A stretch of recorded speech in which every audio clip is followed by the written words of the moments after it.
Hi guys, IPL 2024లో Chennai super కింగ్స్కు దెబ్బ మీద దెబ్బ, గాయంతో మరో స్టార్ బౌలర్ అవుట్. అయితే ఇంతగా బౌలర్ ఎవరు, అతనికి ఏమైందో తెలుసుకోవాలనుకుంటే వీడియోని స్కిప్ చేయకుండా లాస్ట్ వరకు రండి. అలాగే మీరు ఎంతమంది master mind MS Dhoni fans ఉన్నారో ప్లీజ్ ఈ వీడియోని ఒక లైక్ చేయడం మర్చిపోకండి. ఇక లేట్ చేయకుండా వీడియోని స్టార్ట్ చేసేద్దాం. ఐపీఎల్ 2024 సీజన్ ప్రారంభానికి ముందు చెన్నై సూపర్ కింగ్స్కు గాయాల సమస్య వేధిస్తున్నాయి. ఇప్పటికే star opener Devon Conway, Sri Lanka pacer Matheesha Pathirana గాయాలతో ప్రారంభ మ్యాచ్లకు దూరమయ్యారు. తాజాగా బంగ్లాదేశ్ స్టార్ బౌలర్ ముస్తఫిజుర్ రహమాన్ తీవ్ర గాయాల పాలయ్యారు. దీంతో మరో 4 రోజుల్లో ప్రారంభం కానున్న ఐపీఎల్కు ఈ బంగ్లా బౌలర్ ఆడడం అనుమానంగా మారింది. నేడు అంటే మార్చి 18 బంగ్లాదేశ్ మరియు శ్రీలంక మధ్య జరుగుతున్న 3వ వన్డేలో ముస్తఫిజుర్ 48వ ఓవర్ వేయడానికి బౌలింగ్కు వచ్చారు.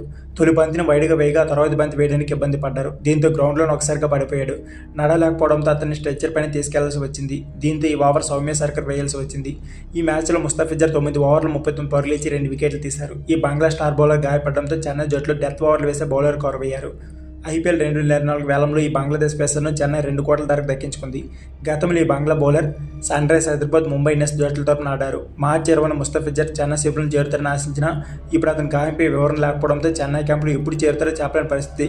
మార్చి 22న చెన్నై సూపర్ కింగ్స్ జట్టు తమ తొలి మ్యాచ్ను రాయల్ ఛాలెంజర్స్ బెంగళూరు జట్టుతో తలపడనుంది. సో ఫ్రెండ్స్, ఇది వీడియో. ఈ వీడియో నచ్చితే please like, share and subscribe my channel. Thank you for watching.